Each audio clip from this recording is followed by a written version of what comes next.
ሰላም ጤና ይስጥልን ውድ አድማጭ ተመልካቾቻችን እንደምን ሰንብታችኋል? ይህ ገበያ ሚዲያ ነው። ፕሮግራማችን ከገበያ ሚዲያ ዘውትር ምሽት 3 ሰዓት ተኩል ላይ ወደ እናንተ የሚደርሰው ገበያ ሚዲያ ልዩ የፖድካስት ፕሮግራም ነው።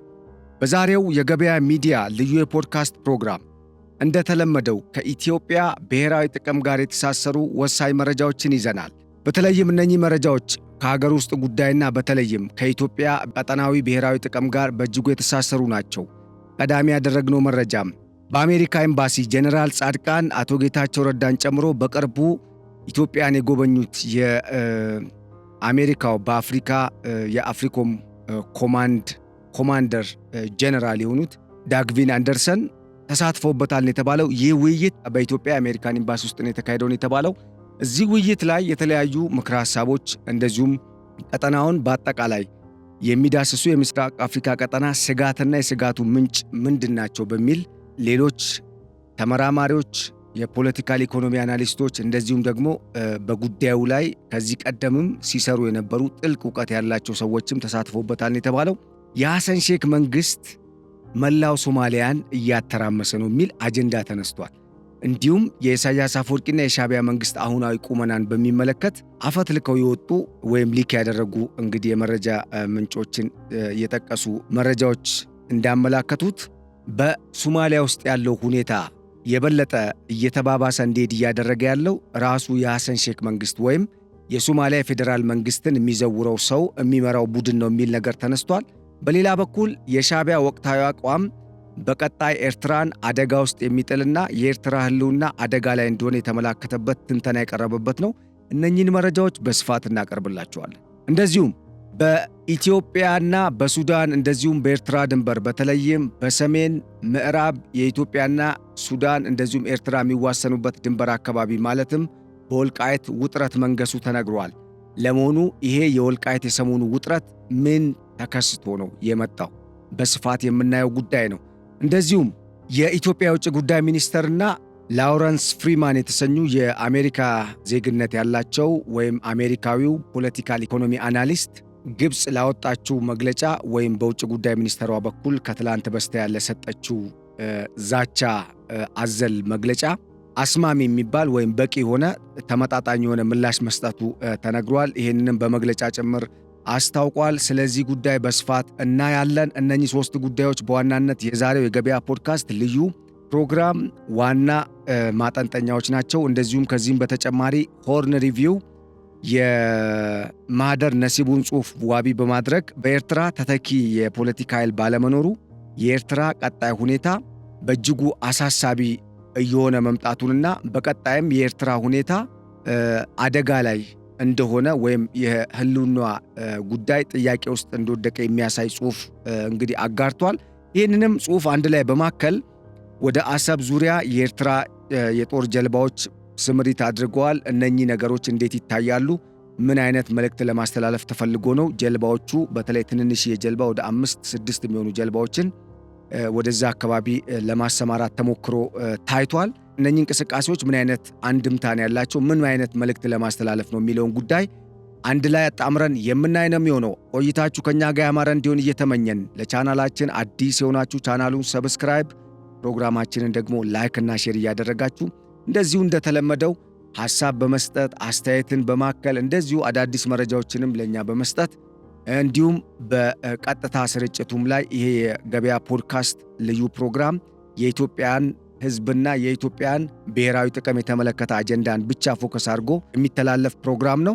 እዚህ ፕሮግራም ላይ በውጭም በሀገር ውስጥም ያላችሁ ኢትዮጵያውያን እንድትሳተፉ ለሌሎችም ሼር እያደረጋችሁ እንግዲህ አጋርነታችሁን እንድትገልጹ እየጋበዝን በቀጥታ ወደ መረጃዎቹ ተሻገርን።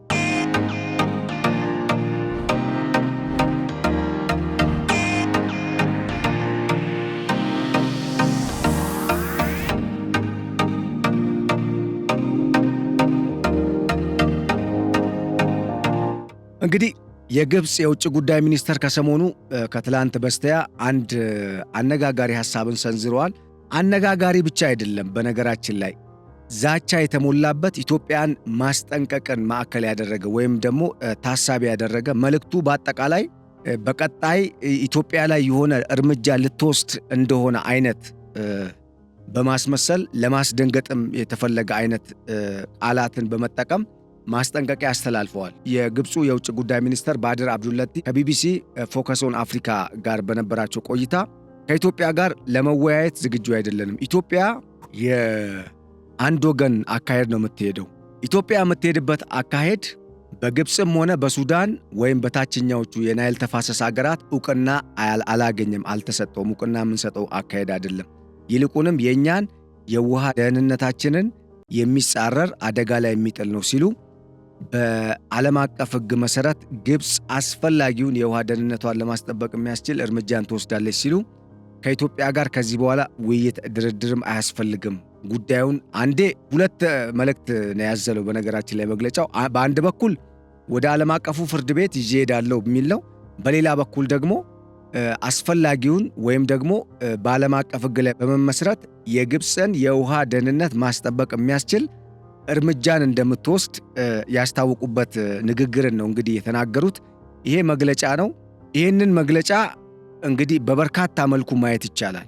ምክንያቱም አንደኛ ወቅቱን መሰረት አድርገን ብናየው ለምሳሌ ግብፅና ኢትዮጵያ አሁን ላይ ወደዚህ አይነት መካረር የሚገቡበት ወቅት ላይ ናቸው ለማለት ይከብዳል። ምክንያቱም የታላቁ የኢትዮጵያ ህዳሴ ግድብ ተገንብቶ ወራት አለፉ።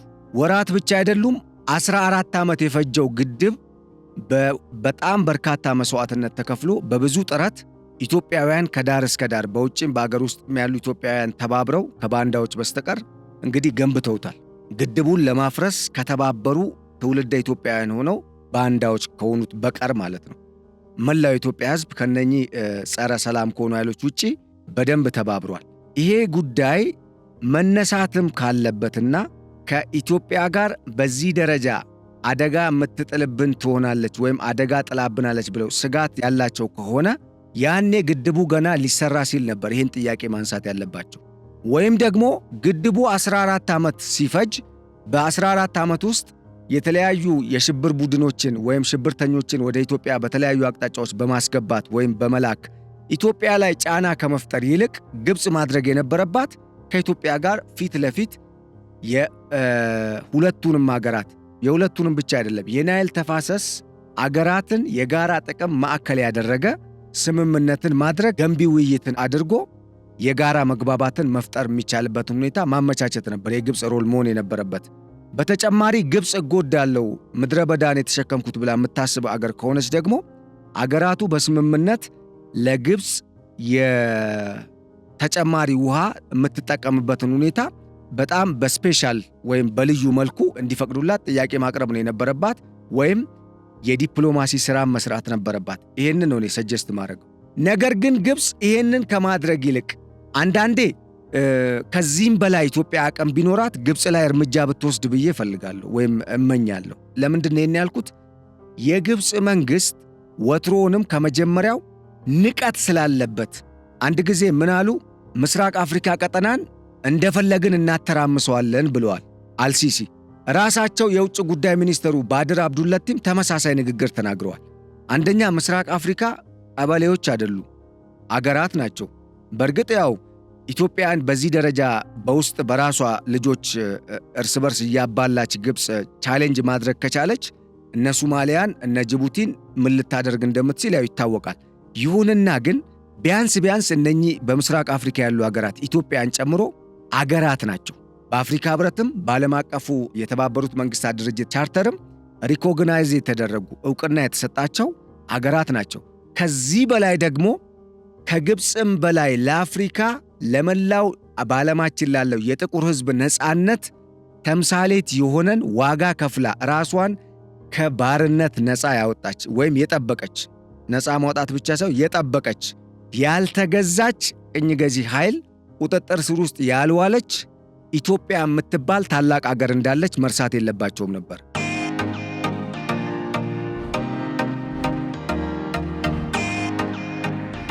እሳቸው ግን ዝም ብለው ነው የተናገሩት። ኦብቪየስሊ ግልጽ ነው፣ ስለ ኢትዮጵያ ጉዳይ አስበው ነው የሚናገሩት። ምክንያቱም ጸባቸው ከኢትዮጵያ ጋር ነው። ያም ምንድን ነው? ውሃን መሰረት ያደረገ ጉዳይ ነው። በሁለቱም በሰሜን በኩል የቀይ ባህር ጉዳይ አለ። የቀይ ባህር ብቻ አይደለም፣ በነገራችን ላይ የህንድ ውቅያኖስንም ኢትዮጵያ አግኝታ የውጭ ገቢ ንግድ እንድታደርግ አይፈልጉም ግብጾች። ለምን ኢትዮጵያ ኢኮኖሚዋ ካደገ ግብፅ በምንም ተአምር ኢትዮጵያ ውስጥ ተጽዕኖ መፍጠር አትችልም። ይሄ ይታወቃል። በሌላ በኩል የግብፅ አካሄድ ምንም አያመጡም አይነት ነገር ነው የነበረው። ኢትዮጵያ ደግሞ ማምጣት እንደምትችል መለወጥ እንደምትችል ግብፅን መገዳደር ብቻ ሳይሆን ማሸነፍ እንደምትችል ካረጋገጠች ከወራት በኋላ ድጋሚ ኤርትራ በላይ ከተለያዩ በሀገር ውስጥ ከሚንቀሳቀሱ ቡድኖች ጋር ሆና ጦርነት ለመክፈት እያኮበኮበች ባለችበት በዚህ ወቅት በታች በኩል ደግሞ የሶማሊያውን የጦር ጀነራል ወይም የሶማሊያ ፌዴራል ጦር የበላይ አዛዥን አህመድ ፊቂን ካይሮ ጠርታ ግብፅ፣ ከታች በኩል ደግሞ ሽብርተኞች ያው ከአልሸባብ ጋር እየሰራ እንደሆነ ሐሰን ሼክ አሁን የፑንትላንድ ፕሬዝዳንት ሰይድ አብዱላይ አረጋግጠዋል። ራሳቸው በኮሊዥን እየሰራ ነው ሲሉ ተናግረዋል። በርካታ ሚዲያዎች ተዘግቧል። እና እነኛን የሽብር ቡድኖችና በመንግስት ውስጥ ሆነው ግን ሁለት መጫወቻ ካርድ ይዘው ሁለት መታወቂያ ሁለት ማለያ እየለበሱ የሚጫወቱ አንዴ አሸባሪ ሌላ ጊዜ ደግሞ የጸጥታ ኃይል ሆኖ የሚጫወቱ አካላትን በማደራጀት ኢትዮጵያ ውስጥ መግባት የሚቻልበትን ሁኔታ እንዲያመቻች ተልኮ ሰጥታን የላከችው። ይሄንን አድርጋ ስታበቃ አሁን ደግሞ ምን አለች ቀጥላ? የናይሉን ጉዳይ ጀመረችው። አሁን እዚህ ጋር መረዳት ያለብን ነገር አለ። ወደ ምላሹ እንሄዳለን። የኢትዮጵያ መንግስት የሰጠው ምላሽ አለ። እሱን ቀጥዬ እመጣበታለሁ። ግን ኢንቴንሽናቸው ዓላማቸው ምንድነው? በጦርነት ስጋት ውስጥ ኢትዮጵያ አሁን ስለወደቀች፣ ምክንያቱም ከኤርትራ በኩልም አልቡርሃንም ተጣምሮ ጅቡቲም ኢትዮጵያ ላይ በሯን ለመዝጋት ሙከራ እያደረገች ስለሆነ፣ ምክንያቱም ከግብፅ ጋር ስምምነት ተፈራርማለች። ተመልከቱት። አሁን ስዕሉን በሰፊው ማየት ያስፈልጋል። ምን አይነት ትሬንድ ውስጥ ነው ያለነው? አሁን ያለው ትሬንድ ምን ይመስላል የሚለው ነው እየነገርኳቸው ያለሁት። ግብፅ የአሁኑን መግለጫ ከማውጣቷ በፊት ቀድማ መግለጫው ቦታ እንዲሰጠው፣ ፍርሃት እንዲፈጥር ወይም ደግሞ በኢትዮጵያ በኩል ከባድ መግለጫ ነው የሚል ግምት እንዲሰጠው የሚያደርጉ እርምጃዎችን ወስዳ ነው መጨረሻ ላይ ማስደንገጫ የሚመስል መግለጫ ነው የሰጠችው። ምንድነው ያደረገችው? በኤርትራ በኩል ጦርነት እንዲኖር ወይም ለጦርነት እንድትዘጋጅ አስማማች። ኢሳያስን 5 ቀንም ጠርታ እዛው ታመውም ነበረ። በርግጥ እዛው ሲታከሙ ቆይተው ሲዶልቱ ቆይተው መጡ። አንዳንዴ ታመውም ኤግዛክትሊ ኮንፊርምድ አይደለም፣ ግን በሀገሪቱ ዋና ከተማ በካይሮ ውስጥ በሚገኝ ሆስፒታል ሕክምና እንደተደረገላቸው ከዚህ ቀደም ነግረናቸዋል። ከዛ ደግሞ ቀጥላ ምን አደረገች? ሱዳን ውስጥ እጇን አስገባችና ሱዳንን ሙሉ በሙሉ በአልቡርሃን ወይም በጀነራል አብዱልፈታህ አልቡርሃን ቁጥጥር ስር እንድትሆን ማድረግ እንደሚገባ እና ይህንን ለማድረግ ደግሞ በጀነራል ሙሐመድ ሐምዳን ዳጋሎ ጦር ይዞታ ስር ያሉ ይዞታዎችን ጨምሮ በሌሎች በተለያዩ የሱዳን ግዛቶች ውስጥ በሚንቀሳቀሱ ታጣቂ ሚሊሻዎች ቁጥጥር ስር ያሉ ግዛቶችን ለአልቡርሃን ጦር ዳግም ለማስረከብ ወይም የአልቡርሃን ጦር እንዲቆጣጠራቸው ለማድረግ ከኤርትራ መንግስት ጋር በመጣመር ሙሉ የሆነ ወታደራዊ ድጋፍን ለመስጠት ተስማምተው ያንን ውሳኔ ተግባራዊ ለማድረግ ሞከሩ፣ ምንም እንኳን እንዳሰቡት ባይሆንም። ሌላው ጉዳይ ከሶማሊያ ጋር ወታደራዊ ስምምነት ተፈራረመች። 10,000 ጦር እዛ አሰፍራለሁ አለች። የቃኝ ቡድን ላከች። ቃኝ ቡድኑ ያው 3 ነው የተመለሰው፣ ሌላው ሞቷል። እዛው ጥቃት ተፈጽሞበት ማለት ሶማሊያ ውስጥ። ከዛ ሳውዲ አረቢያ ሄደችና ከሳውዲ አረቢያ ጋር ወታደራዊ ስምምነት ተፈራረመች። ኢማጂን፣ ይሄን ሁሉ ተመልከቱ። ትርጉም ያለው አካሄድ ነው። ከዛ መጨረሻ የባህር ላይ የጦር ልምምድ አደረገች ከነ ሳውዲ አረቢያ፣ ከነ ፓኪስታን፣ ከነ ሞሪታንያ፣ ኢቭን እዚህ ቀጠናችን ላይ ካሉ ሀገራትም ጭምር ጆርዳንን ጨምሮ። ከዛ ደግሞ መጣችና ጅቡቲና ግብፅ አንድ ላይ ነው የሚሰሩት በሚል ግብፅና ጅቡቲ ተጣምረዋል የሚል ዜና አስነገረችና ጅቡቲ ከግብፅ ጋር በሶላር ኢነርጂ ከኢትዮጵያ የሚሄደውን ኤሌክትሪክ ኃይል ሙሉ በሙሉ በሶላር ኢነርጂ ለመተካት እንደዚሁም ደግሞ ጅቡቲ ያሏትን ወደቦች ግብፅ እንድታለማ ከግብፅ ጋር ስምምነት ፈረሙ። አስባችሁታል? ይሄ ኢትዮጵያን ለማጠር የተደረገ ነው እስካሁን እየተካሄደ ያለው። የሳውዲ አረቢያው ቀይ ባህር ላይ ኢትዮጵያ የሚኖራትን ሚና ለመቀነስ፣ በሌላ አነጋገር ሳውዲ አረቢያ ለኤርትራ ድጋፍን በመስጠት የአሰብ ወደብን ይዛ ኢትዮጵያ የምትሄድበትን አካሄድና ለማግኘት የምትመኘውን የባህር በሩን እንቅስቃሴን ለማዳከም ወይም ደግሞ አቅጣጫ ለማስቀየር ለመጠቀም ሙከራ አድርጋለች። መጨረሻ አሁን ምንድን ነው የመጣው? መግለጫው መጣ።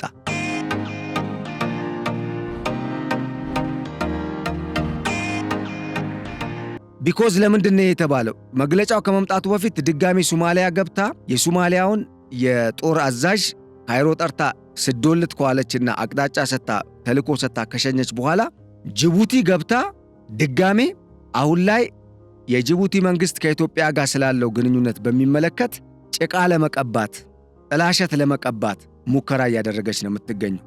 አት ዘ ሴም ታይም የግብፁ የውጭ ጉዳይ ሚኒስተር ባድር አብዱለቲ ምን ይዘው መጡ? ኢትዮጵያና ግብፅ መካከል የሚደረግ ምንም አይነት ከዚህ በኋላ ውይይት አይኖርም። ምክንያቱም ባለፉት 13 ዓመታት የተደረጉ ውይይቶች አልሰሩምና አሁንም ምንም ለውጥ ይኖራል ብለን ስለማናምን ግብፅ የውሃ ደህንነቷን ማስጠበቅ የሚቻልባቸውን ሁሉንም አማራጮች እንደምትጠቀም ይህንንም ለማድረግ የራሷን የውሃ ደህንነት ለማስጠበቅ ዓለም አቀፍ ሕግን መሰረት አድርጋ ማንኛውንም እርምጃ እንደምትወስድ ገልጸዋል። አሁን አያችሁ መነጋገሪያ እንዲሆን አደረጉት ማለት ነው። ቢኮዝ በቃ ኢትዮጵያ ተከባለች። በተለያየ አግባብ ኢትዮጵያን ከበባ ውስጥ ከተናታል። ስለዚህ እጅ ትሰጣለች ነው እና እጅ ከመስጠቷ በፊት ይህንን ማስፈራሪያ እንደ ፕሮፓጋንዳ ይለቀቃል። ከዛ ግብፅ ከነ ኤርትራ ጋር ከነ ሶማሌ እንደዚህ በአራቱም አቅጣጫ ልትወጥረኝ አስባ ነው አይደለ? ስለዚህ ሌታስ እንቀመጥ እስቲ በጠረጴዛ ዙሪያ እናውራ ስትል ኢትዮጵያ ኖ የምትፈርሚ ከሆነ ነው እና ኢትዮጵያ ደግሞ ግብፅ እንዳሰበቻት በውስጥ ችግሬም ጸጥታ እክል እያጋጠመኝ ስለሆነ በቃ እፈርማለሁ ብላ እጅ የምትሰጥ አድርገው ነው ያሰቡት። አንድምታው ይሄ ነው እንድትገነዘቡት ብዬ ነው። ምክንያቱም ከወራት በኋላ የታላቁ የህዳሴ ግድብ ከተመረቀ ከወራት በኋላ ግድቡን አጀንዳ አድርጎ ማንሳት በነገራችን ላይ ሰምቲንግ በጣም ምን እንበለው ይሄ ባክዋርድነስ ነው፣ በቃ ኋላ ቀረነት ነው ምንለው። ምክንያቱም አንድ የአሜሪካ ተንታኝ አን አሜሪካን ፖለቲካል ኢኮኖሚክ አናሊስት ምን አሉ? ላውረንስ ፍሪማን ይባላሉ። ከኤና ጋር ኢትዮጵያ ኒውስ ኤጀንሲ ጋር ባደረጉት ቆይታ ጉዳዩን በማስመልከት ምን አይነት ሐሳብ ሰጡ? In my understanding, there is actually no damage in terms of reduction in the water from the feelings ይሉና so there is no real concern ይላሉ። በእኔ እይታ ተጨባጭ የሆነ ጉዳት ኢትዮጵያ ውሃውን በማቆሯ ምክንያት የሚመጣ ነገር እንደሌለ ነው ማምነው። ስለዚህ ግብፅ ኢትዮጵያን ልትወቅስ የምትችልበት ተጨባጭ የሆነ እውነተኛ ኮንሰርን የላትም፣ አጀንዳ የላትም። ምክንያቱም የግድቡ ውሃ ሙሌትም ሆነ የግድቡ መገንባት ግብፅ ላይ የሚያደርሰው ጉዳት የለም፣ ግብፅን የሚጠቅም ቢሆን እንጂ ነው ሐሳባቸው የሰጡት አስተያየት። ለምንድን ነው በሚል ከጋዜጠኛው ለቀረበላቸው ጥያቄ ምን አይነት መልስ ነው የሰጡት? noting that the filling of GERD is approximately 41.5 billion cubic meters. Freeman underscored that this has not reduced the flow of the Nile water. አሁን ምን አሉ? የግድቡ ውሃ በአጠቃላይ በግምት 41.5 ቢሊዮን ኪዩቢክ ሜትር ነው። ይሄ ደግሞ በአንድ ዓመት የተጠራቀመም አይደለም። እንደገና ደግሞ ይሄ ጉዳይ የግብፅን የውሃ አቅርቦት ወይም ደግሞ ወደ ግብፅ የሚሄደውን የውሃ መጠን የሚቀንስ አይደለም። እንደውም ከዛ በታች ዝቅ ያለ ነው። ምንም ስጋት የሚፈጠር የለም። እስካሁን ባለው ተጨባጭ ሁኔታም ወደ ግብፅ የሚሄደው ውሃ መጠኑ አልቀነሰም። ስለዚህ there is no real concern in this respect ብለው አናሊስቱ ወይም ተንታኙ የግብፅ አካሄድ በጣም አሻጥር የተሞላበት ሐሰት እንደሆነ አረጋግጠዋል።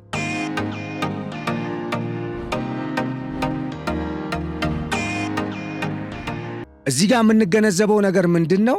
ግብፅ ከውሃው በላይ ሌላ የፈለገችው ነገር አለ። አፈሩን የፈለገችው ግብፅ። ምክንያቱም ዛሬ የወጡ መረጃዎች ምንድነው ያሳዩት? የናይል ዴልታ ለምነቱ እየቀነሰ ነው። ይሄ ለምነቱ ደግሞ ሊቀንስ የቻለው ኢትዮጵያ የታላቁ የህዳሴ ግድብን ገንብታ ውሃውን መያዝ ከጀመረች በኋላ ነው አሉ። አስባችሁታል? ምን እያሉን ያሉት?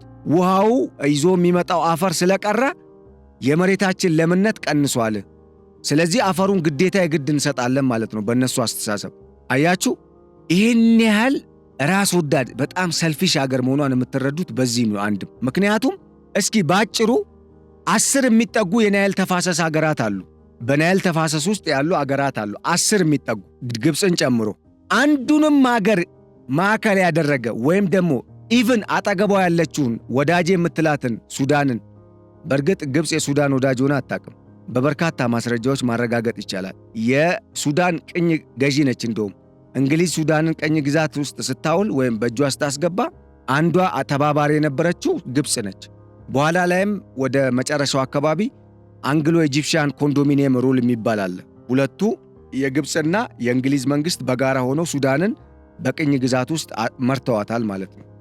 ይህንን ስለምናቅ ግብፅ ለሱዳን ጎረቤት እንጂ ወዳጅ ነች ማለት ይከብደኛል። ይሄን እንደዚህ ብሎ መናገር አልችልም። ያው ጎረቤት ግን ጎረቤት ነች፣ በድንበር ይዋሰናሉ። እናም ሱዳንን እንኳን የሚጠቅም አሁን እንግዲህ አልቡርሃን በህዳሴ ግድቡ ዙሪያ ግብፅ የያዘችውን አቋም ነው የምደግፈው፣ አቋሜ ከግብፅ ጋር ተመሳሳይ ነው ብለው ነው በካይሮም ወደ ፖርት ሱዳንም ሲመለሱ በሰጡት አስተያየት ያረጋገጡት። የሚገርማችሁ ግን አንዱንም ከነኛ 10 ሀገራት የአንዱንም ፍላጎት ማዕከል ያደረገ አካሄድ አትፈልግም። የራሷና የራሷን ብቻ ነው። እኔ ነኝ ተጠቃሚው፣ ኢጂፕት ኢዝ ዘ ጊፍት ኦፍ ናይል ትላለች ስትፈልግ መታ። በነገራችን ላይ ይሄ እኮ አሻጠራዊ ንግግር ነው። መሆን የነበረበት ኢትዮጵያ ኢዝ ዘ ጊፍት ኦፍ ናይል ቢኮዝ እኛንን ያ መብት ዲዘርቭ ማድረግ የምንችለው ያንን መብት የባለቤትነት መብት ዘ ጊፍት ኦፍ ናይል መባል ያለብንና ለመባለም መብቱና አመክኗዊ ምክንያት ያለን እኛ ኢትዮጵያውያን ነን።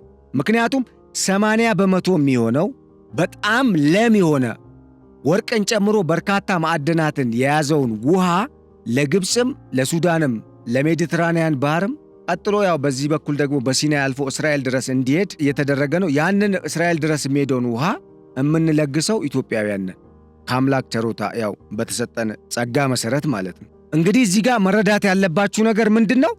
የግብፅ አካሄድ 1900 ውስጥ እነ እንግሊዞች ቀጠናውን ገና ለመግዛት ሲመጡ የያዙትን አቋም አለቅም አይነት ነው። በቃ ያንኑ ነው ተግባራዊ ማድረግ ያለብኝ።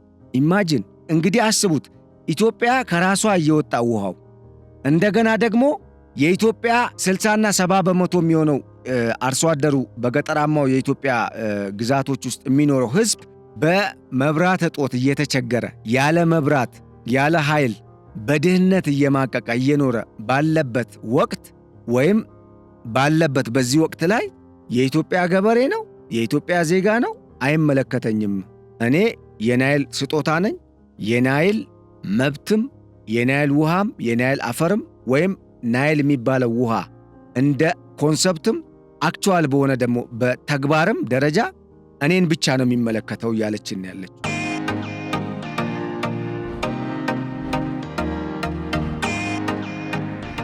እኔ ሳስበው ግን ግብፅ አሁን ሸናች፣ በጣም ወጥ ረገጠች፣ በጣም ገደብ አለፈች። የሆነ የሚያተነፍስ ነገር አይነት የሆነ እርምጃ መውሰድ ያለብን ይመስለኛል አሁን ሳስበው። ምክንያቱም በቃ እኮ አንድ ኤርትራ ይገባሉ፣ አሁን ጅቡቲ ገብተው በኢትዮጵያ ላይ የባህር በር አዘግተው ጅቡቲ 900 ምናምን ሺህ ህዝብ ነው ያላት፣ ምንም አይከስርም። ከኢትዮጵያ ማግኘት ያለባትንና በመዝጋቷ ምክንያት የምታጣውን ኪሳራ ደግሞ ሳውዲ አረቢያና ግብፅ ከሲዩስ ካናል ነው የምታገኘው ግብፅ ትንሽ ገንዘብ፣ ያንን ማዕከል በማድረግ እነ ኳታርንም ጨምራ ለመክፈል ነበር እቅዷ። አስቡት እስቲ ይሄን ያህል። እኔ የሚገርመኝ የቀጠናው ሀገራትና መሪዎችና ህዝቡ ምን እንደሚያስቡ ግን እኔ ማለት እውነትም ይሄ የፈርዖን መንፈስ ኃይለኛ ነው ማለት ነው። አጃጅለዋቸው ነው ወይስ ምን አድርገዋቸው ነው? በጣም ነው የሚገርመኝ።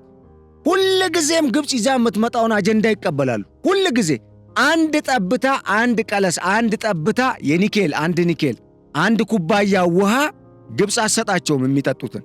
አንድ ፍሬ ሽንኩርት ከነሱ ከግብፃውያን ወደ እነሱ አይሄድም። ሁሉም ነገር በገፍ የሚሄደው እንደውም ኢትዮጵያ ገበያ ሳይቀርቡላ ኤክስፖርት የሚደረገው ወደ እነኛ ሀገራት ነው። ግን ተመልሰው የኢትዮጵያ ታሪካዊ የምትባለው ጠላትን ግብፅን ሲደግፉ ነው የምናያቸው። አሁን ጅቡቲ ከግብፅ ምን ልታገኝ ነው ኢትዮጵያን ጥላ? ምክንያቱም ግብፅ እኮ የምትረዳ ብትሆን፣ በመርህ የምትመራ አገር ብትሆን፣ በዓለም አቀፍ ሕግ፣ በዓለም አቀፍ መርሆች፣ ዲክላሬሽኖች፣ ድንጋጌዎች የምትመራ አገር ብትሆን ኤርትራ ዛሬ እንደዚህ ወድቃ ባልቀረች ነበር። ምን አደረገችላት ኤርትራ ግብፅ? ኤርትራ እንደ አገር ስትገነጠል አንደኛ በሕገ ወጥ እንድትገነጠል በማናለብኝነት፣ ሁለተኛ የሰው ባህር በር ይዛ እንድትገነጠል፣ ከዛ የግጭት ማዕከል ሆና ያንን የሚመሩት የሚያፋፍሙት ደግሞ የነሱ በምስራቅ አፍሪካ ባለሙሉ ስልጣን አምባሳደር አጀንዳ አስፈጻሚ የሆኑት ኢሳያስ አፈወርቂን በኤርትራውያን ጫንቃ ላይ አስቀምጣ ህዝቡ አይለወጥ፣ አገሪቱ አትለወጥ፣ ኢኮኖሚው አያድግ፣ ያኔ የነበሩ ያረጁ ያፈጁ ጣሊያንም አንዳንድ የገነባቸው ህንፃዎችን እያዩ ወጥተው ይገባሉ። ፈጣሪ ዕድሜ የሰጠው አንድ ቀን ለውጥ ይመጣል ብሎ ተስፋ ያደርጋል። ዕድሜው ደርሶ ቀኑ ደርሶ ደግሞ ዕድሜው አልቆ የሚሄድ ደግሞ ያንኑ አሮጌ ሕንፃ እንዳየ ይሄዳል ማለት ነው። አገሪቱ ለውጥ ሳያይ አስቡት። የአንድ ወጣት አግብቶ ወልዶ ዩኒቨርሲቲ ተምሮ በቅቶ አግብቶ ወልዶ አሁን ልጅ ስሞ ከልጆቹ ጋር ኢንጆይ የሚያደርግበት ዕድሜ ነው። እንግዲህ አሁን ኢሳያስ አፈወርቂ እስካሁን ድረስ ስልጣን ላይ የቆዩት አንድም ጠብ የሚል ነገር በኤርትራ የለም። የዚህ ዋና ተጠያቂ ከኢሳያስና ከሻዕቢያ መንግሥት በተጨማሪ ግብፅ ነች። ምክንያቱም በኤርትራ ውስጥ የሚካሄድ አንዳችም ለውጥ ከግብፅ ዕውቅና ውጭ አይደረግም። ይህንን የምታደርገዋ የዚህ አይነት ገጽታ ያላት ጸበኛዋ፣ ነገረኛዋ፣ ተንከሲስ የሆነችው አገር ግብፅ ነች። እንግዲህ አሁን ተመልሳ ከኢትዮጵያ ጋር ድርድር አልፈልግም፣ ውይይት አልፈልግም፣ ይሄ ድርድር የሚካሄድ ከሆነም ምን አደርጋለሁ? በዓለም አቀፍ ሕግ መሠረት የሚጠበቅብኝን የውሃ ደህንነቴን ለማስጠበቅ የሚያስችለኝን እርምጃ ወስዳለሁ። ዓለም አቀፍ ሕግ ላይ ተመስርቼ ለምን እርምጃ አላሉ? እኛን እያባሉ እኛ ላይ ኢንቨስት እያደረጉ እኛ ወደ እነሱ እንዳናማተር እነሱን በውስጥ ጉዳይ ቢዚ እንዳናደርጋቸው የእኛ ኢኮኖሚ እንዲሞት አደረጉ። በጣም የሚገርመኝ የእነሱን አጀንዳ የእነሱን አገርን የማፍረስ አጀንዳ ሚሊዮን ዶላሮችን ተቀብሎ ከእነሱ ጋር የሚሠራ ቡድን ኢትዮጵያ ውስጥ መኖሩ ነው። ምክንያቱም ከራሱ በላይ ራሱን እንደመሸጥ ነው። አገር ከሌለች ያ ሰው እኮ ማንነት የለውም። የያዘው ፓስፖርትም የያዘው ማንነት መታወቂያውም የሚገልጸው ምንድን ነው? ምንም ነው ማለት ነው። አገር ከሌለች እኮ ምንም ትርጉም አይሰጥም። ነገር ግን አገር እያለች በቁሟ ለመሸጥ አገር እያለች አገርን ለመበጣጠስ ለመከፋፈል ከግብፅ ጋር ተደራጅቶ የሚሰሩ አካላት በኢትዮጵያ ውስጥ እስካሁን ኢትዮጵያን ሲንጡ ነበረ። አሁንም ይኸው እንግዲህ የምታውቁት ነገር ነው። በሀገሪቱ በአንዳንድ አካባቢ ኦልሞስት በመላ ሀገሪቱ ማለት ይቻላል ከዚህ ቀደም ተፈጥሮ የነበረውን ነገር አስቡ። አሁን ደግሞ በአንዳንድ ቦታዎች የሚደረጉ እንቅስቃሴዎችን ታውቃላችሁ። ምንም እንትን ማለት አያስፈልግም።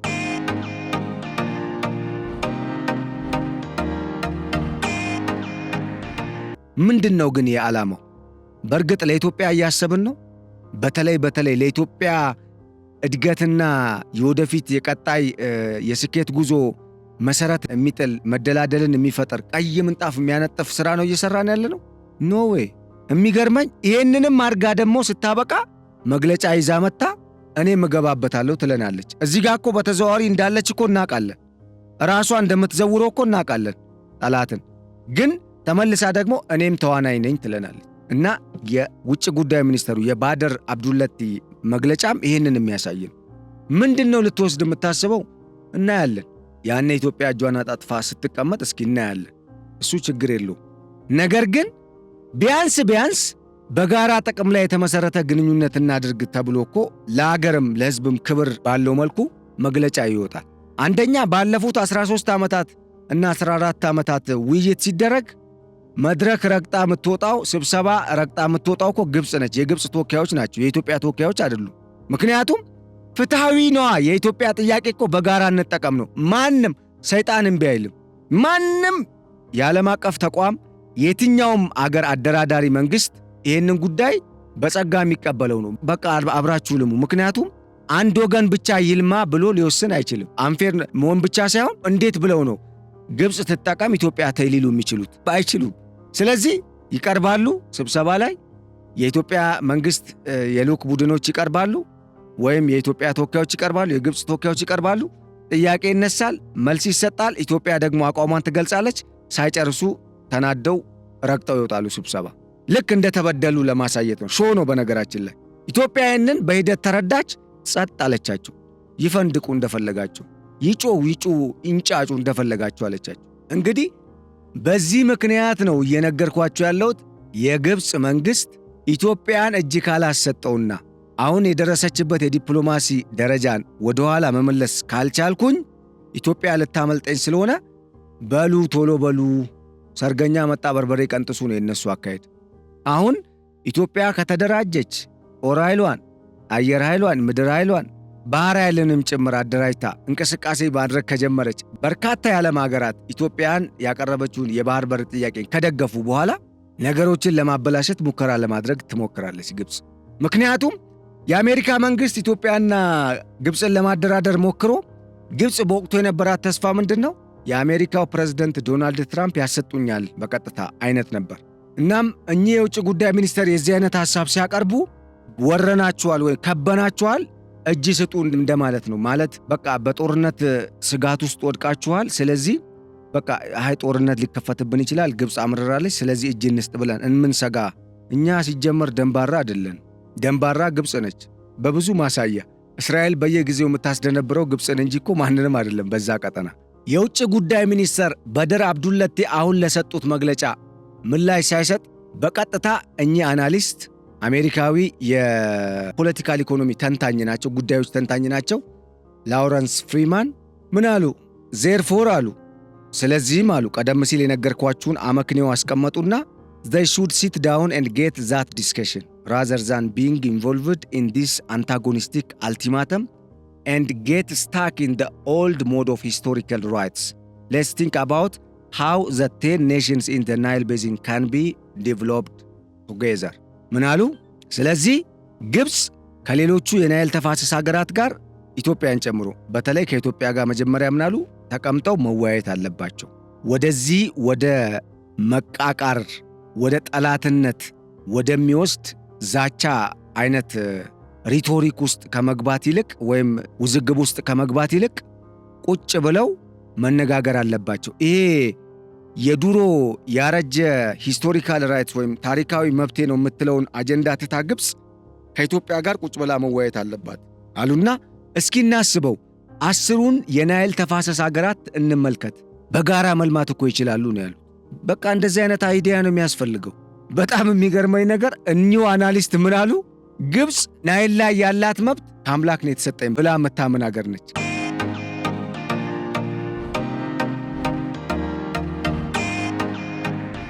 The other problem on the issue of GERD and Nile River in general is the perception that God gave the right down to the downstream countries, mostly Egypt. But the reality shows that the Nile water comes from Ethiopia. Therefore, ሰውየው ምን አሉ? I don't see any point anymore in discussing the so-called historical rights of the Nile. ምን አሉ ሰውየው? ሌላኛው ከታላቁ የኢትዮጵያ ህዳሴ ግድብ ጋር በተገናኘ እና አባይ ወንዝ ጋር በተገናኘ ከናይል ወንዝ ጋር በተገናኘ በግብፅ በኩል የሚነሳው ሐሳብ ወይም የሚታመነው አስተሳሰብ ግብፅ በተለይ የታችኛው የናይል ተፋሰስ ሀገራት በአባይ ውሃ ላይ ከአምላክ እንዲጠቀሙ መብት ተሰጥቷቸዋል፣ ወርዶላቸዋል፣ እንደወረደላቸው ማመናቸው ነው። ሞስትሊ ይሄንን የምታምነው ግብፅ ነች ይላሉ። ሪያሊቲው ግን ምንድን ነው? ውሃው ከኢትዮጵያ ነው የሚሄደው። አንድ ሁለተኛ ደግሞ ይሄንንም መሰረት አድርገን ስናይ የውሃው መምጫና መፍለቂያ ኢትዮጵያ ስለሆነች ግብፅ በዚህ ላይ ከኢትዮጵያ ጋር ሰጣ ገባ ውስጥ የምትገባበት ምንም አይነት the so-called historical rights of the Nile የሚል ጉዳይ አይሰራም ነው እያሉ ነው ያሉት። እንግዲህ የጠፍቷቸው አይደለም፣ ለዘመናት እኛን ሲያናቁሩ ነው የከረሙት። በቃ ሰይጣናዊ አካሄድ ነው የሚሄዱት። እንግዲህ በሃይማኖት እንደሚባለው መጥፋቱ አይቀርም ግብፅ። ያው የዘመናት አሻጥሯ መቼም መልሶ ይከፍላታል። ምክንያቱም ሁሉም የዘራውን ነው የሚያጭደው፣ አምላክም ዋጋዋን ይሰጣታል፣ እሱ አይቀርም። ግን እንደ ሰውኛ ስናወራ ግብፅ የዚህ አይነት ገጽታን ይዛ የመጣች ሀገር ነች እና ለግብፅ ፊት መስጠት አያስፈልግም። የኢትዮጵያ የውጭ ጉዳይ ሚኒስተር ጉዳዩን በሚመለከት በጣም በቂና አስማሚ የሆነ ደስ የሚል ምላሽ ሰጥቷል። ስቴትመንት ፍሮም ዘ ሚኒስትሪ ኦፍ ፎሪን አፌርስ ስፖክስፐርሰን yesterday underlined that Ethiopia has been consistent in its policy of promoting a foreign policy based on mutual respect and mutual benefit with all its neighbors over the past 2 decades, including ግብፅን ማለት ነው። In line with this policy, Ethiopia took the initiative to establish the international panel of experts with Sudan and Egypt, mandated to investigate if there might be any significant damage to the 2 downstream countries from the construction of the Grand Ethiopian Renaissance Dam. This initiative was intended to clear up any mistrust that prevailed in Egypt about the dam. Period.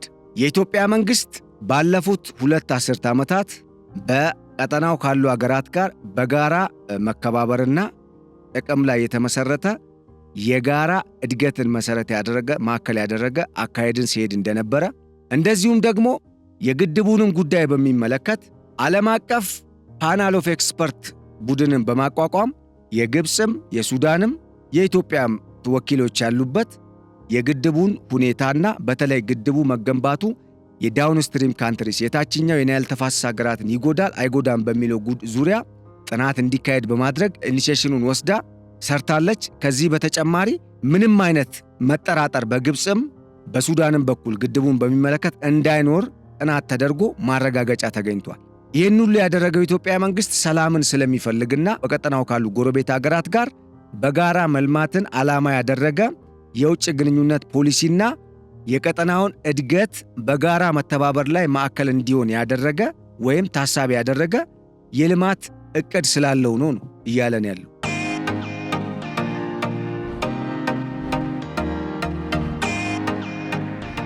ነገር ግን ግብፅ አሁን ኢትዮጵያን ሚስ ሪፕሬዘንት ልታደርግ የሄደችበትን መንገድ የኢትዮጵያ መንግስት የውጭ ጉዳይ ሚኒስቴር በሰጠው መግለጫ እንደማይቀበልና ግብፅ ለምትሰጠው ማንኛውም መግለጫ ወይም ደግሞ ዛቻ ቦታ እንደሌለው አረጋግጧል። አንፈራሽም፣ ባጭሩ የውጭ ጉዳይ ሚኒስቴር ግብፅን አንፈራሽም፣ ምንም አታመጭም ብሏታል። ምክንያቱም ኢትዮጵያ ሰላማዊ በሆነ መንገድ በድርድር ነው ነገሮችን መፍታት የምትፈልገው። በሌላ በኩል ከግብፅ ጋር በሚደረግ ማንኛውም ነገር ማንኛውም አካሄድ ወይም ደግሞ ይሄ ግድቡንም ውሃውንም ቀጠናዊ ጉዳዮችንም በሚመለከት በጋራ ጥቅም ላይ የተመሰረተ አካሄድን ነው የኢትዮጵያ መንግስት የሚከተለው። ከዚህ አልፎ የኢትዮጵያን ብሔራዊ ጥቅም ለመንካት ወይም እንደተለመደው the so called historical right the old historical right በሚል ይሄ ያረጀ ያፈጀ ታሪካዊ መብቴ በሚል ከኢትዮጵያ ጋር ለመቀናቀን ወይም ደግሞ ግርግር ለመፍጠር የሚሞከር አካሄድ ደግሞ በኢትዮጵያ መንግስት ህዝብም ዘንድ ወይም በኢትዮጵያ ዘንድ በአጠቃላይ ተቀባይነት የለውም። 4 ነጥብ። እንየው ነዋ። የእናንተን አቅምም እንየው፣ ምን ታመጣላችሁ? ምክንያቱም ለመናቸው፣ ዘከርናቸው፣ እሺ ያልናቸው፣ ሰጠናቸው፣ ቦጦቦጡን ስንት ዓመት ስንት ዘመን እኛ መጠቀም የለብንም? የእኛ እናቶች የእኛ አባቶች አይናቸው በጭስ እየጠፋ በማታ በጨለማ ተዳፍኖባቸው እየወደቁ ስንቱ ለአካል ጉዳተኝነት ስንቱ ደግሞ በዛው የሄደ ስንት ነገር ነው ያሳለፍነው። ይህን ጉዳይ በዚህ መልኩ ማየት ያስፈልጋል። የግብፅ ሁኔታ ይሄ ነው ያለው።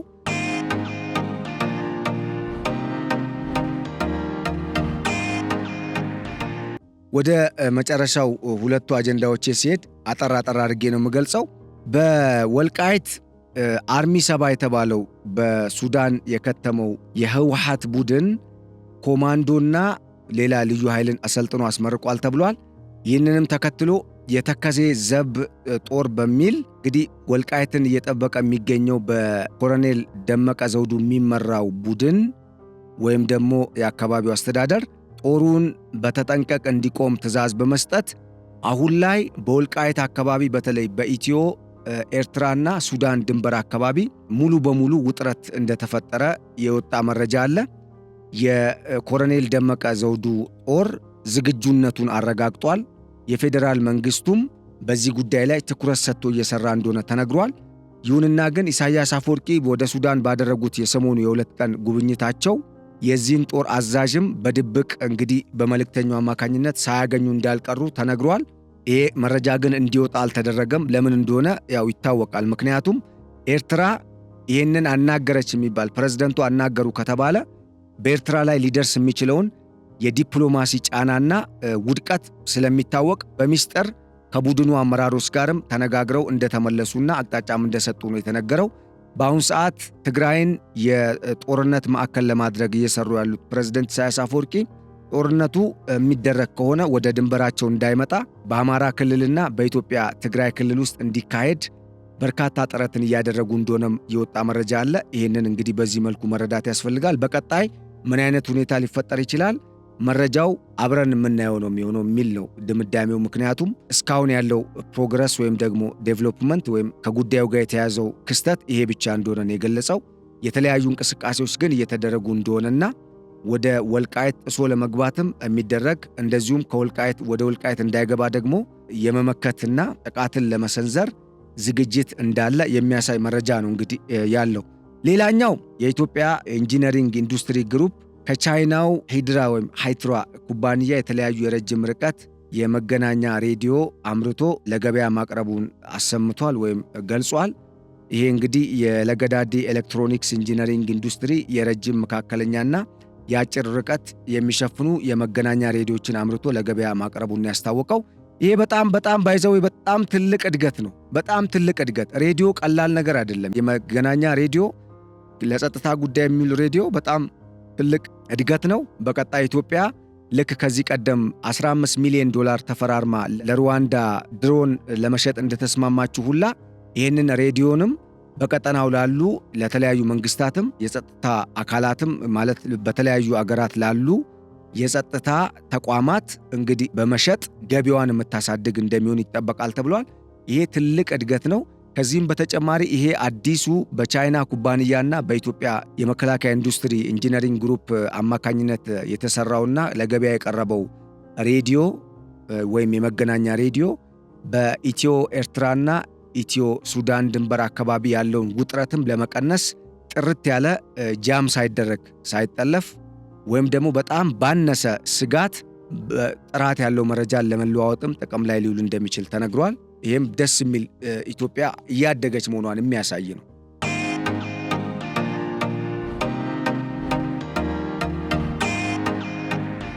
እንግዲህ እያደገች አይደለም የሚል ከሆነ ይህንን ሰርቃ መጣችሁ ሊለን ከሆነ አላቅም፣ ግን እያመረተች ነው ኢትዮጵያ ባጭሩ። ድሮንም አምርታለች። ባለፈው ጊዜ እንደገለጽንላችሁ በ3 ወር ውስጥ ወደ 300 የሚጠጋ ድሮንን አምርታለች ኢትዮጵያ። ይሄ በጣም በአፍሪካ ደረጃ በጣም ትልቅ ምርታዊ አቅም ነው፣ ለውጥ ነው። ይህንን ማጎልበትና ማሳደግ ያስፈልጋል። ምክንያቱም ራስን ከመጠበቅም ባለፈ እንደዚህ አይነት ቴክኖሎጂዎችን በማስፋፋት የሀገርን ደህንነት ሙሉ በሙሉ ከመጠበቅ አልፎ ለቀጠናው ሀገራትም በዓለም አቀፍም ደረጃ ለገበያ በማቅረብ የውጭ ምንዛሬን በማግኘት የኢትዮጵያን ኢኮኖሚ ለመደገፍ በእጅጉ የሚረዳ ስለሆነ ማለት ነው። ከዛ ውጪ በዋናነት እንደ ግብፅ ያሉ አሻጥረኛ የኢትዮጵያ ታሪካዊ ቀንደኛ ጠላቶችን አደብ ለማስገዛትም ኢትዮጵያ በኢኮኖሚ፣ በአርቲፊሻል ኢንተለጀንስ፣ በቴክኖሎጂ፣ በሳይንስ በተለይ በዋርፌር ኢንዱስትሪው በጣም የላቀ ምርታዊ ለውጥን ማምጣት አለባት። ያንን ካደረገች ግብፅ ልትደነፋብን አትችልም። እስራኤል ብዙ የግብፅን ጥቅም የሚነካ ጉዳይ ትፈጽማለች። አንድም ቀን ግን እስራኤልን ስትገዳደር አናይም። ለምን? ቆንጆ አርጋ ነው እስከ አፍንጫዋ ድረስ አሳምና የመታቻት። እኛም የዛ አይነት አካሄድ መሄድ አለብን። ቀልድ እዚህ ላይ ለግብፅ በተለይ ፊት መስጠት አያስፈልግም። ይህን ስል ግብፅ እኮ መከላከያ አላት እያላችሁ እየገባችሁ እንደ በወፍ በረር እንትን የምትሉ አላችሁ። አንዳንዴ እንደ መስቀል ወፍ እየጠፋችሁ ብቅ ጥልቅ እያላችሁ እንትን የምትሉ ሰዎች አላችሁ። የእነሱን አጀንዳ የምታራምዱ እናንተ አራምዱ፣ እኔም የሀገሬን አጀንዳ አራምዳለሁ። እንደ ሚዲያም የሀገራችንን ብሔራዊ ጥቅም እናስቀድማለን። ግን አንድ እንድትገነዘቡ የምፈልገው ኢትዮጵያ እያመረተች ነው። ወደፊት በገፍ ደግሞ አምርታ ከራሷ አልፋ ለሌሎች ሀገራት የምትሸጥ አገር ትሆናለች። እመኑኝ፣ ይሄ ይሆናል በዚህ ከቀጠለች ማለት ነው።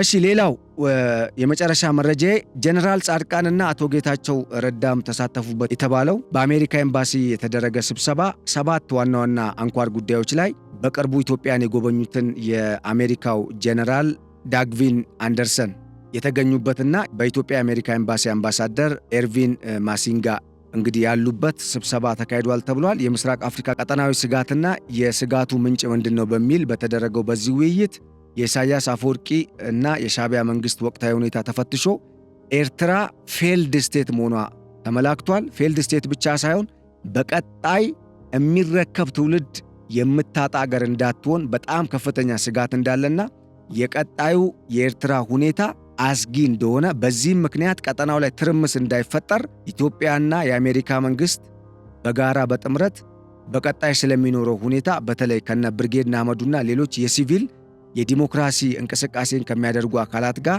እንደዚሁም በትጥቅ ትግል ውስጥ ደግሞ አሁን ላይ የሻዕቢያ መንግስትን ለመገርሰስ ጥረት እያደረጉ ያሉ እንደ አፋር የቀይ ባህር ጦር ወይም ህብረት አንድ ላይ በማጣመር የኤርትራን መጻኢ ጉዞ ዲሞክራሲያዊ እንዲሆን ለማድረግ ጨቋኙን ስርዓት ለመገርሰስ የሚደረገውን ጥረት መደገፍ እንዳለባቸው የተነሳ ሐሳብ አለ።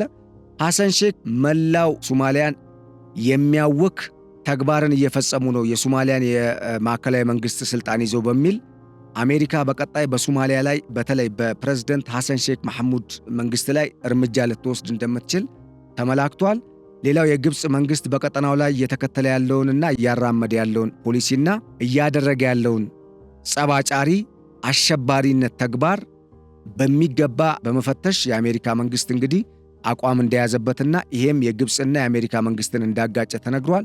የሱዳን ዕጣ ፈንታ፣ የኢትዮጵያ ሚናና የአሜሪካ መንግስት ቀጠናዊ ኃላፊነቶች ምንድናቸው? እንዴትስ መርዳት ይቻላል? በሱዳን ሰላም እንዲመጣስ አሜሪካ አሁን እያደረገች ካለችው ጥረት በተጨማሪ ከኢትዮጵያ ጋር በመጣመር ኢትዮጵያ ሁለቱን አካላት ወደ ሰላም እንዲመጡ የድርድር ሜዳውን በዳኝነት እንድትቀላቀል በአሜሪካ መንግስት ጥሪ ስለመቅረቡም ሰምተናል። ይሄ በጣም ትልቅ ነገር ነው።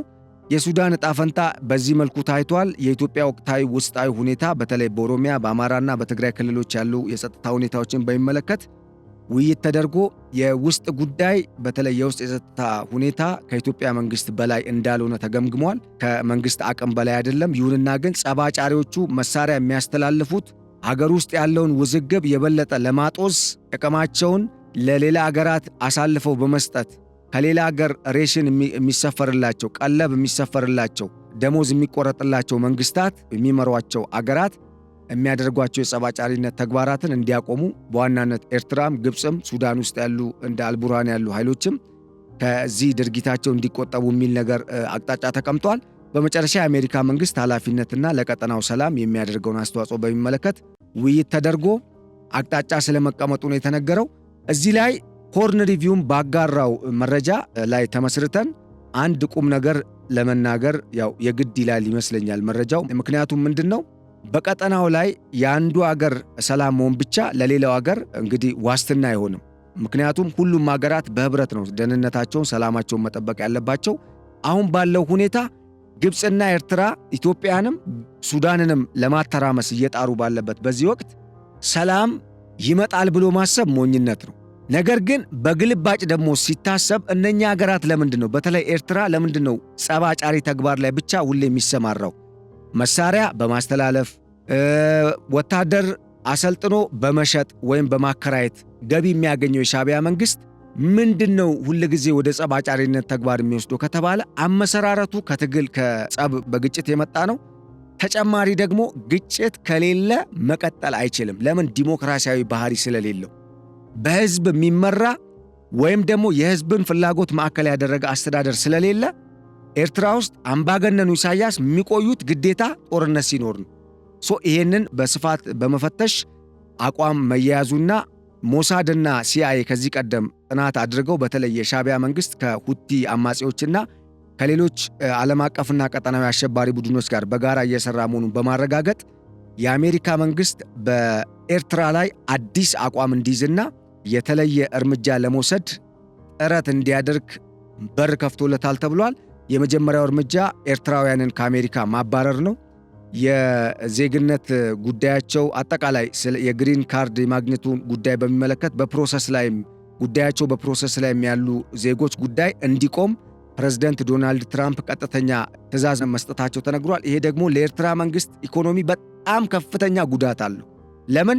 ሁሉም ማለት በሚባል ደረጃ በውጭ ሀገራት የሚኖሩ ኤርትራውያን ግብር ይከፍላሉ ከሚያገኙት ገቢ። በሰው ሀገር ሰርተው ከሚያገኙት ገቢ ለኤርትራ ግብር ይከፍላሉ ለኤርትራ መንግስት።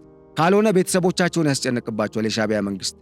የዚህ አይነት ሁኔታ የተንሰራፋበት ሀገር ስለሆነ ይህንን መንግስት አንድም ለመጣል አንዱ መጀመሪያ ስቴፑ ይሄ ነው በሚል የአሜሪካ መንግስት እንግዲህ ወሳኙን ሰይፍ መዞበታል።